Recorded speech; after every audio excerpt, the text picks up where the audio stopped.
सर्द मौसम था, हड्डियों को कपकपा देने वाली ठंड। शुक्र था ऑफिस का काम कल ही निमट गया था। दिल्ली में उसका मसूरी आना सार्थक हो गया था। बॉस निश्चित ही उससे खुश हो जाएंगे। श्रीनिवास खुद को काफ़ी हल्का महसूस कर रहा था। माता पिता की वह इकलौती संतान थी। उसके अलावा 2 छोटी बहनें थीं।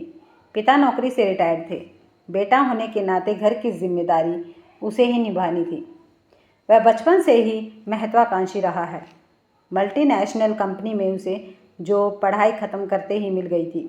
आकर्षक व्यक्तित्व का मालिक तो वह था ही, बोलने में भी उसका जवाब नहीं था। लोग जल्दी ही उससे प्रभावित हो जाते थे। कई लड़कियों ने उससे दोस्ती करने की कोशिश की, लेकिन अभी वह इन सब पचड़ों में पड़ना नहीं चाहता था। श्रीनिवास ने सोचा था मसूरी में उसे 2 दिन लग जाएंगे, लेकिन यहाँ तो 1 दिन में ही काम निपट गया। क्यों न कल मसूरी घुमा जाए। श्रीनिवास मज़े से गर्म कंबल में सो गया। अगले दिन वह मंसूरी के माल रोड पर खड़ा था, लेकिन पता चला आज वहाँ टैक्सी व बसों की हड़ताल है। ओह, इस हड़ताल को भी आज ही होना था। श्रीनिवास अभी सोच में पड़ा ही था कि एक टैक्सी वाला उसके पास आ कानों में फुसफुसाया, साहब कहाँ जाना है?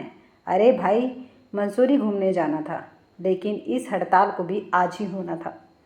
कोई दिक्कत नहीं साहब, अपनी टैक्सी है ना, इस हड़ताल के चक्कर में अपनी वोट लग जाती है।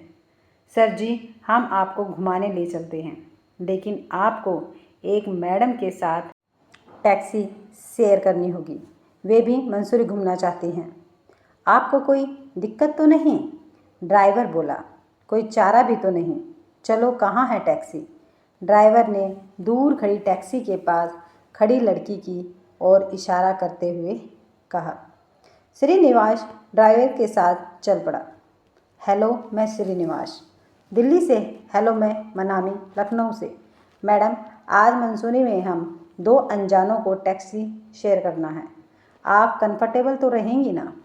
हाँ, थोड़ा अनकंफर्टेबल लग तो रहा है, पर इट्स ओके। इतने छोटे से परिचय के साथ गाड़ी में बैठते ही ड्राइवर ने बताया, सर, मंसूरी से लगभग 30 किलोमीटर दूर टिहरी जाने वाली रोड पर शांत और खूबसूरत जगह धनोल्टी है। आज सुबह से ही वहाँ बर्फ़बारी हो रही है। क्या आप लोग वहाँ जाकर बर्फ़ का मज़ा लेना चाहेंगे? मैंने एक प्रश्नवाचक निगाह मनामी पर डाली, तो उसकी निगाह मेरी तरफ ही थी। दोनों की मौन स्वीकृति से ही मैंने ड्राइवर को धनोल्टी चलने को हाँ कह दिया। गूगल से ही थोड़ा बहुत मंसूरी और धनोल्टी के बारे में जाना था। आज प्रत्यक्ष रूप से देखने का पहली बार मौका मिला है। मन बहुत ही कुतूहल से भरा है। खूबसूरत कटावदार पहाड़ी रास्ते पर हमारी टैक्सी दौड़ रही थी। एक एक पहाड़ की चढ़ाई वाला रास्ता बहुत ही रोमांचकारी लग रहा था। बगल में बैठी मनामी को लेकर मेरे मन में कई सवाल उठ रहे थे। मन हो रहा था कि पूछूं कि यहाँ किस सिलसिले में आई हो, अकेली क्यों हो, लेकिन किसी अनजान लड़की से एकदम से यह सब पूछने की हिम्मत नहीं जुटा पा रहा था। मनामी की गहरी बड़ी बड़ी आंखें उसे और भी खूबसूरत बना रही थी। न चाहते हुए भी मेरी नज़रें बार बार उसकी तरफ उड़ जाती। मैं और मनामी बीच बीच में थोड़ा बातें करते हुए मंसूरी के अनुपम सौंदर्य को निहार रहे थे। हमारी गाड़ी कब एक पहाड़ से दूसरे पहाड़ पर पहुंच गई, पता ही नहीं चल रहा था। कभी कभी जब गाड़ी को हल्का सा ब्रेक लगता और हम लोगों की नज़रें खिड़की के नीचे जाती, तो गहरी खाई देखकर दोनों की सांसें थम जाती।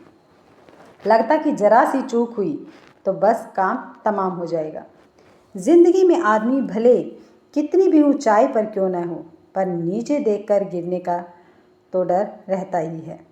उसका पहली बार एहसास हो रहा था। अरे भाई ड्राइवर साहब, धीरे, जरा संभल कर। मनामी मौन तोड़ते हुए बोल पड़ी। मैडम, आप परेशान मत होइए, गाड़ी पर पूरा कंट्रोल है मेरा। अच्छा सर जी, यहाँ थोड़ी देर के लिए गाड़ी रोकता हूँ। यहाँ से चारों तरफ का काफ़ी सुंदर दृश्य दिखता है। बचपन में पढ़ते थे कि मंसूरी पहाड़ों की रानी कहलाती है। आज वास्तविकता देखने का मौका मिला है। गाड़ी से बाहर निकलते ही हाड़ कपा देने वाली ठंड का एहसास हुआ। चारों तरफ से धुएं जैसे उड़ते हुए कोहरे को देखने में लग रहा था, मानो हम बादलों के बीच खड़े होकर आंख मिचौली खेल रहे हों। दूरबीन से चारों तरफ नज़र दौड़ाई तो सोचने लगे कहाँ थे हम और कहाँ पर पहुँच गए। अभी तक शांत सी रहने वाली मनामी धीरे से बोल उठी, इस ठंड में यदि एक कप चाय मिल जाती तो अच्छा रहता। चलिए, पास में ही एक चाय का स्टॉल दिख रहा है, वहीं चाय पी जाए, मैं मनामी से बोला। हाथ में गर्म दस्ताने पहनने के बावजूद चाय के प्याले की थोड़ी सी गर्माहट भी काफ़ी सुकून दे रही थी। मंसूरी के अप्रितम सौंदर्य को अपने अपने कैमरों में कैद करते हुए जैसे ही हमारी गाड़ी धनोल्टी के नज़दीक पहुंचने लगी, वैसे ही हमारी बर्फ़बारी देखने की आकुलता बढ़ने लगी। चारों तरफ देवदार के ऊंचे ऊंचे पेड़ दिखने लगे थे, जो बर्फ़ से आच्छादित थे।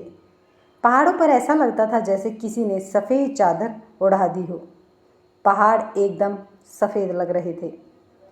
पहाड़ों की ढलान पर काफ़ी फिसलन होने लग गई थी। बर्फ़ गिरने की वजह से कुछ भी साफ साफ नहीं दिखाई दे रहा था। कुछ ही देर में ऐसा लगने लगा मानो सारे पहाड़ों को प्रकृति ने सफ़ेद रंग से रंग दिया हो। देवदार के वृक्षों के ऊपर बर्फ़ जमी पड़ी थी, जो मोतियों की तरह अप्रितम आभा बिखेर रही थी। गाड़ी से नीचे उतरकर मैं और मनामी भी गिरती हुई बर्फ़ का भरपूर आनंद ले रहे थे। आसपास अन्य पर्यटकों को भी बर्फ़ में खेलते कूदते देख बड़ा मज़ा आ रहा था। सर, आज यहाँ से वापस लौटना मुमकिन नहीं होगा। आप लोगों को यहीं किसी गेस्ट हाउस में रुकना पड़ेगा। टैक्सी ड्राइवर ने हमें सलाह दी। चलो, यह भी अच्छा है। यहाँ के प्राकृतिक सौंदर्य को और अच्छी तरह से एंजॉय करेंगे। ऐसा सोचकर मैं और मनामी गेस्ट हाउस बुक करने चल दिए। सर, गेस्ट हाउस में इस वक्त एक ही कमरा खाली है। अचानक बर्फ़बारी हो जाने से यात्रियों की संख्या बढ़ गई है। आप दोनों को एक ही रूम शेयर करना पड़ेगा, ड्राइवर ने कहा। क्या रूम शेयर? दोनों की निगाहें प्रसन्न भरी होकर एक दूसरे पर टिक गई। कोई और रास्ता न होने से फिर मौन स्वीकृति के साथ अपना सामान गेस्ट हाउस के उस रूम में रखने के लिए कह दिया। गेस्ट हाउस का वह कमरा खासा बड़ा था। डबल बेड लगा हुआ था। इसे मेरे संस्कार कह लो या अंदर का डर, मैंने मनामी से कहा। ऐसा करते हैं, बेड अलग अलग कर बीच में टेबल लगा देते हैं। मनामी ने भी अपनी मौन सहमति दे दी। हम दोनों अपने अपने बेड पर बैठे थे। नींद न मेरी आंखों में थी और न मनामी की। मनामी के अभी तक के साथ से मेरी उससे बात करने की हिम्मत बढ़ गई थी। अब रहा नहीं जा रहा था। बोल पड़ा, तुम यहाँ मंसूरी क्या करने आई हो? मनामी भी शायद अब तक मुझसे सहज हो गई थी। बोली, मैं दिल्ली में रहती हूँ। अच्छा, दिल्ली में कहाँ? सरोजनी नगर। अरे व्हाट ए कोइंसिडेंस, मैं INA में रहता हूँ। मैंने हॉल ही में पढ़ाई करनी कंप्लीट की है। 2 और छोटी बहनें हैं। पापा रहे नहीं, मम्मी के कंधों पर ही हम बहनों का भार है। सोचती थी जैसे ही पढ़ाई पूरी हो जाएगी मम्मी का भार कम करने की कोशिश करूँगी, लेकिन लगता है अभी वह वक्त नहीं आया। दिल्ली में जॉब के लिए इंटरव्यू दिया था। उन्होंने सेकंड इंटरव्यू के लिए मुझे मंसूरी भेजा है। वैसे तो मेरा सिलेक्शन हो गया है, लेकिन कंपनी के टर्म्स एंड कंडीशन मुझे ठीक नहीं लग रही। समझ नहीं आ रहा क्या करूं। इसमें इतना घबराने या सोचने की क्या बात है? जॉब पसंद नहीं आ रही तो मत करो। तुम्हारे अंदर काबिलियत है तो जॉब दूसरी जगह भी मिल जाएगी। वैसे मेरी कंपनी में अभी न्यू वैकेंसी निकली है। तुम कहो तो तुम्हारे लिए कोशिश करूं? सच, मैं अपना CV तुम्हें मेल कर दूंगी। शायद वक्त ने हमें मिलाया इसलिए हो कि मैं तुम्हारे काम आ सकूं। श्रीनिवास के मुंह से अचानक निकल गया। मनामी ने एक नज़र श्रीकांत की तरफ फेरी, फिर मुस्कुराकर निगाहें झुका ली। श्रीनिवास का मन हुआ कि ठंड से कपकपाते हुए मनामी के हाथों को अपने हाथों में ले ले, लेकिन मनामी कुछ गलत न समझ ले, यह सोच रुक गया। फिर कुछ सोचता हुआ कमरे से बाहर चला गया। सर्द भरी रात, बाहर गेस्ट हाउस की छत पर गिरते बर्फ से टपकते पानी की आवाज़ अभी भी आ रही है। मनामी ठंड से सिहर रही थी कि तभी कॉफ़ी का मग बढ़ाते हुए श्रीनिवास ने कहा, यह लीजिए, थोड़ी गर्म व कड़क कॉफ़ी। तभी दोनों के हाथों का पहला हल्का सा स्पर्श हुआ तो पूरा शरीर सिहर उठा। एक बार फिर दोनों की नज़रें टकरा गई। पूरे सफ़र के बाद अभी पहली बार पूरी तरह से मनामी की तरफ देखा तो देखता ही रह गया। कब मैंने मनामी के होठों पर चुंबन रख दिया, पता ही नहीं चला।